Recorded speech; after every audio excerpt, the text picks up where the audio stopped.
और जहाँ यत्र तत्र वृंदावन का नाम, ब्रज का यह भाव जो यहाँ व्यवस्थित किया गया है, निश्चित ही समिति जो ये कथा करा रही है, भगवान करे इनको अभिमान ना हो, लेकिन ये भाव अति सुंदर है। तो झारखंड हम पहली बार आए हैं। एक बार हम पहले कथा करने आए थे। वो कथा हमने अपने प्रारंभिक समय में बड़ी संघर्ष वाली कथाएं की हैं। एक कथा करने के लिए आए थे, यहां से थोड़ी दूरी पर एक जगह है,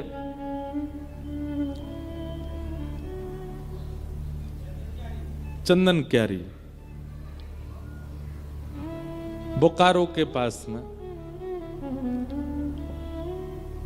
और हमारा जो स्थान रुकने का था वो था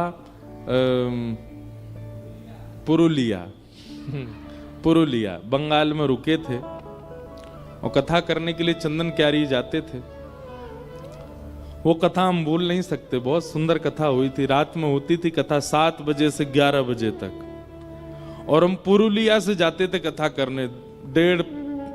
1.5 घंटा लगता था। विश्राम दिन जिस दिन हमारी कथा पूरी हुई, तो हम कथा पूरी करके वापस पुरुलिया जा रहे थे। रास्ते में गुंडे पड़ गए पीछे। उनको लगा व्यास जी दक्षिणा लेके जा रहे होंगे। खूब महाराज पत्थर वत्थर फेंके हमारी गाड़ी पर। और ज्यादा पुरानी बात नहीं है, 4-5 साल पहले की बात है। और भाई हमारे ड्राइवर साहब से हमने हाथ जोड़े, मैंने के इकलौते हैं, अपनी मैया के दौड़ाओ गाड़ी। और थोड़ी दूर पर जब बंगाल बॉर्डर आ गया, बंगाल में प्रवेश करते ही वो लोग वापस लौट गए, नहीं तो उस दिन पता नहीं क्या होता। तो ऐसी ऐसी कथाएं हमने अपने जीवन में की हैं। उन सब का ही प्रभाव। देखिए, एक बात बहुत याद रखिएगा, कोई बहुत संघर्ष नहीं किया है इसलिए हम कोई अपनी प्रशंसा नहीं कर रहे हैं, पर जीवन में आने वाले तनिक संघर्ष को भी व्यक्ति अगर ठुकराए ना, सह ले, तो उस संघर्ष का फल आगे चल के मीठा ही मिलता है, उसको आनंददायी लगता है।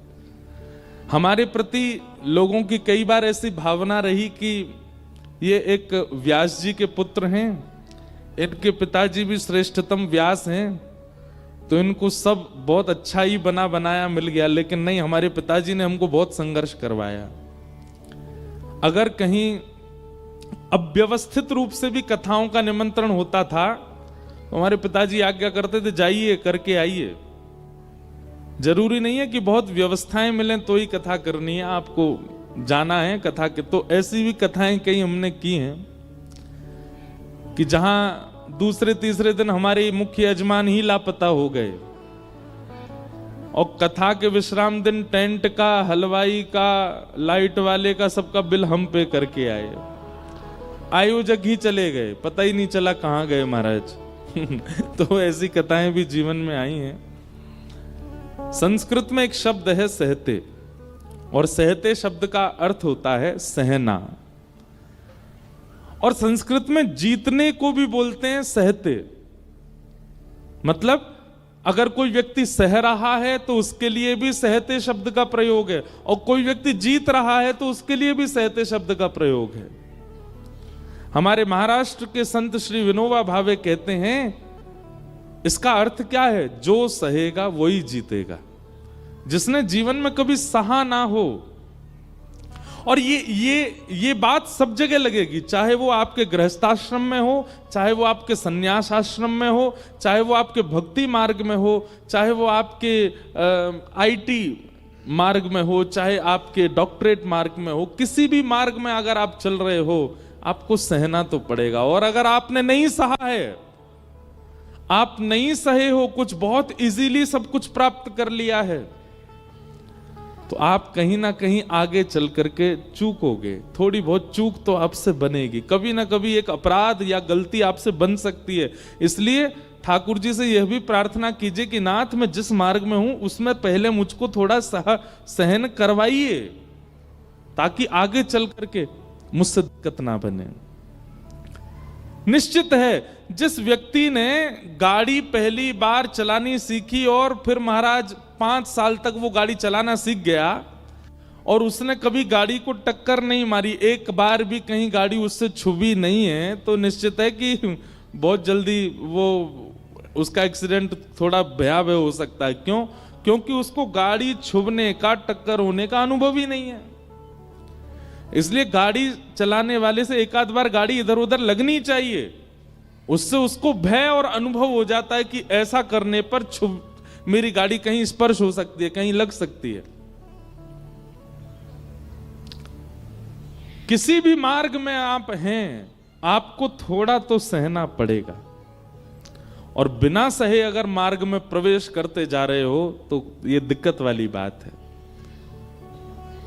इसलिए सहना जरूरी है।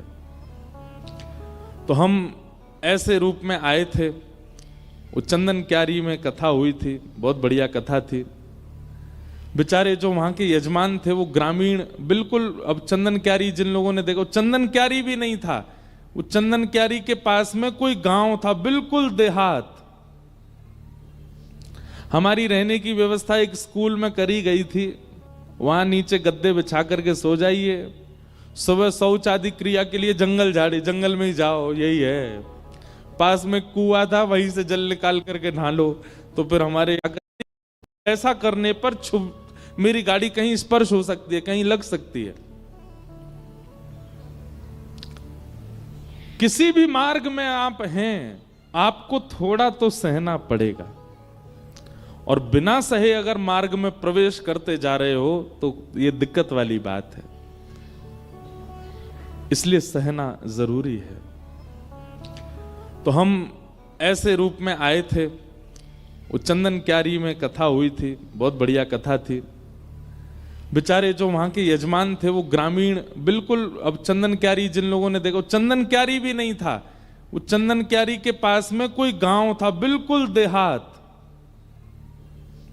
हमारी रहने की व्यवस्था एक स्कूल में करी गई थी, वहां नीचे गद्दे बिछा करके सो जाइए, सुबह शौच आदि क्रिया के लिए जंगल झाड़ी, जंगल में ही जाओ, यही है। पास में कुआं था, वहीं से जल निकाल करके नहा लो। तो फिर हमारे भैया अभिषेक जी ने, इन्होंने पुरुलिया में हमारी व्यवस्था की। बोले महाराज जी ऐसे तो नहीं रह पाओगे। तो वहां जो हमारे यजमान थे बेचारे बड़े भोले, उनको दुनिया का जो व्यक्ति जो बोल जाता था वो वही काम करते थे। उनको पहले दिन किसी ने कहा कि भाई सुनो, कथा हो रही है, तुमको सारे बाल कटवाने पड़ेंगे। बेचारे घुटमुंडे हो गए। दूसरे दिन किसी ने कहा कि तुम जो है बिस्तर पे नहीं सो सकते हो, धरती में सोने लगे। तुम छौंक लगा करके भोजन नहीं पा सकते, कच्चा भोजन करने लगे। बड़ी विचित्र। उनको तीसरे चौथे दिन जब मैंने देखा तो वो ऐसे लग रहे थे केवल इनकी श्वास चल रही है, बाकी इनके अंदर और कुछ नहीं है। जो बोल जाता वो वही काम। किसी ने कहा यहाँ घास लगा के रखो, तो यहाँ दूरबा लगा के घूम रहे थे। किसी ने कहा ऐसे अंगूठी पहन के रहो, तो वैसे। किसी ने कहा बोले सुनो, कपड़ों को रात में हल्दी के पानी में धो करके सुखाओ, जब उस पर पीला रंग हो उसको पहन के घूमो। बेचारे अगले दिन वो पहन के रहते। तो बड़ा अद्भुत था वो समय। लेकिन ये रांची की प्रथम कथा, और आप सब लोगों के बीच में हमको आने का अवसर मिला है, हम इसके लिए बड़े सौभाग्यशाली हैं। स्थान का नाम वृंदावन पहले ही हो चुका है, ब्रजधाम पहले ही हो चुका है। अब वृंदावन ब्रजधाम